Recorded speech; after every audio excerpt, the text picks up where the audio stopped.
Hello friends, welcome back to our channel.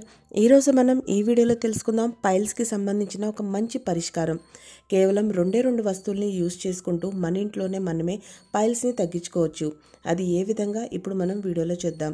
Piles అనేది ప్రతి ఒక్కళ్ళకి ఒక కామన్ సమస్య అనేది రోజు బై రోజు మారుతూ ఉంది. ఒకప్పుడైతే పెద్ద వయసు అయిన వాళ్ళ తర్వాత వాళ్ళకి ఈ ప్రాబ్లం వచ్చేది. బట్ ఇప్పుడు మాత్రం ఎక్కువ శాతంగా చిన్న వయసు నుంచే జనాలకి పైల్స్కి సంబంధించిన ప్రాబ్లం అనేది వస్తూ ఉంటుంది. సో దానికోసం వాళ్ళు ఎన్నో రకాల ట్రీట్మెంట్ తీసుకుంటూ ఉంటారు. ట్రీట్మెంట్ కంటిన్యూ చేసినంత వరకే దానికి సంబంధించిన వాళ్ళకి రిజల్ట్ అనేది కనపడుతుంది. ట్రీట్మెంట్ ఆపేయంగానే మళ్ళీ సేమ్ ప్రాబ్లం అనేది స్టార్ట్ అవుతుంది. ఇక దీంతో పాటు వాళ్ళకి వాష్రూమ్కి వెళ్ళాలంటే చాలు నరకంగా ఫీల్ అవుతూ ఉంటారు. అంత పెయిన్ అనేది ఉంటుంది. సూదులు గుచ్చుకుంటున్నట్టుగా రకరకాలుగా పెయిన్, మంట, దురద ఇవన్నీ అనేది చాలా ఎక్కువగా ఉంటుంది. దాని మూలన వాళ్ళు చాలా ఎక్కువగా ఇబ్బంది పడుతూ ఉంటారు. సో ఈరోజు మనం ఈ వీడియోలో చెప్పే కేవలం ఈ యొక్క చిన్నది రెమెడీని మీరు యూజ్ చేస్తే మీకు ఎంతటి పెయిన్ అయినా సరే, ఎంతటి పెద్ద పెద్ద సైజులో ఉన్న మన పైల్స్కి సంబంధించిన ఏదైతే ఏ బొబ్బలు ఉంటాయో అవన్నీ కూడా తగ్గిపోతాయి. సో ఫ్రెండ్స్, వీడియోలోకి వెళ్ళిపోయే ముందు మీలో కానీ ఇంకా ఎవరైనా మా ఛానల్ని సబ్స్క్రైబ్ చేయకపోతే వెంటనే సబ్స్క్రైబ్ చేయండి. పక్కనే ఉన్న బెల్ ఐకాన్ని ప్రెస్ చేయండి. అలాగే ఆల్ అని క్లిక్ చేయండి. దాంతో మేము పెట్టేటువంటి ఎన్నో ఇంట్రెస్టింగ్ వీడియోస్ వెంటనే నోటిఫికేషన్ రూపంలో మొట్టమొదటిగా మీ దగ్గరికే వచ్చేస్తుంది. పైల్స్ ప్రాబ్లం ఉన్నవాళ్ళు ఎవరైతే ఉంటారో వాళ్ళకి ఎన్నో రకాల ఇబ్బంది అనేది వాళ్ళు పడుతూ ఉంటారు. ఎవరికి చెప్పుకోలేరు. అలాగే ఆ నరకాన్ని భరించడం వాళ్ళ వల్ల అనేది కానే కాదు. ఎప్పుడు కూడా వాష్రూమ్ అంటేనే చాలు వాళ్ళకి ఎన్నో రకాల అంటే నరకానికి వెళ్ళే ఫీలింగ్ లాగా వస్తుందన్నమాట, ఒక రకంగా చెప్పాలి అని అంటే. ఎందుకంటే అది అంత పెయిన్ఫుల్గా ఉంటుంది కాబట్టి. అలాగే కొంతమందికి పైల్స్కి సంబంధించిన ఏదైతే కింద బొబ్బలు అనేవి ఏదైతే వస్తాయో కొంతమందికి ఇన్నర్ అంటే ప్రైవేట్ పార్ట్లో ఇన్నర్ సైడ్ ఉంటాయి, కొంతమందికి అవుటర్ సైడ్ కూడా వస్తూ ఉంటుంది. కొంతమందికి అయితే ఎంత ఎక్కువగా ఉంటాయి అంటే బాగా పెద్ద పెద్ద సైజులో ఉండటం వలన వాళ్ళు ఎంతో ఇబ్బందికి గురవుతూ ఉంటారు.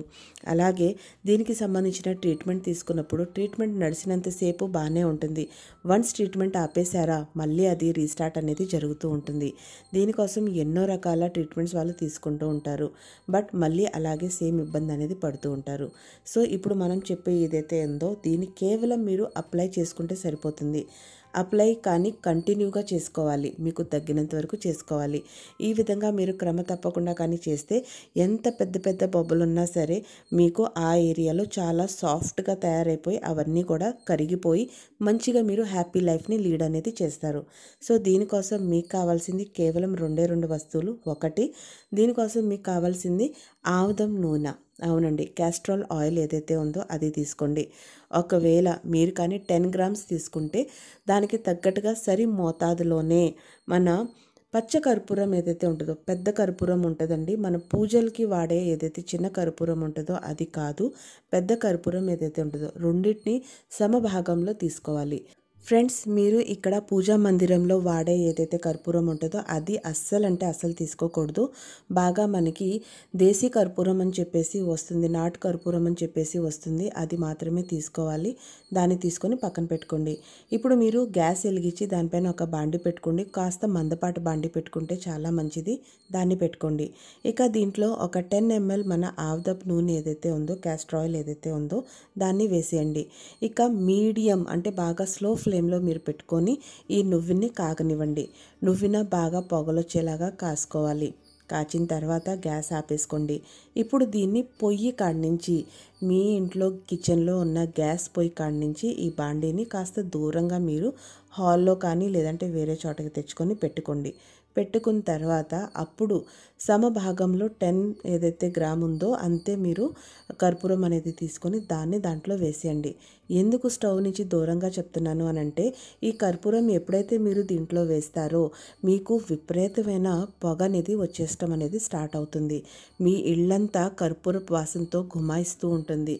సో కొన్నిసార్లు మనం పొయ్యి పక్కన పెట్టుకుంటే నిప్పు అంటుకునే ఏదైతే ఛాన్సెస్ ఉంటుందో అది ఉంటుంది. కాబట్టి జాగ్రత్తగా చేసుకోండి.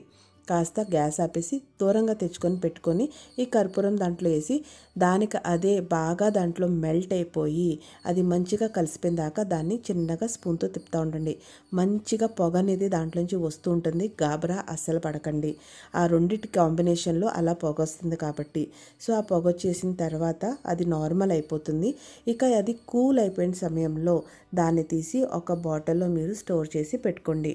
ఇప్పుడు మీరు ఆ స్టోర్ చేసుకుని పెట్టుకునే ఏదైతే ఆయిల్ ఉందో దాన్ని మీరు వాష్రూమ్కి వెళ్ళినప్పుడు దాని తర్వాత మీరు ఆ ఆయిల్ని మీరు చక్కగా మీ ఫింగర్స్తో తీసుకొని ఎక్కడెక్కడైతే మీకు inner side and outer side అయితే ఆ ప్రాబ్లం ఉందో అక్కడ దీన్ని అప్లై చేసుకోవాలి.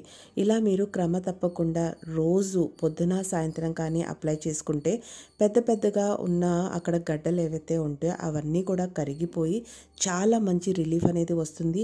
పెయిన్ కూడా తగ్గుతుంది. మీకు చాలా పాజిటివ్ రిజల్ట్స్ అనేవి వస్తాయి ఫ్రెండ్స్.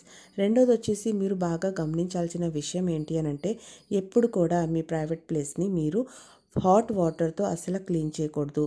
పైల్స్ ప్రాబ్లం ఉన్న వాళ్ళైతే అస్సలు చేయకూడదు.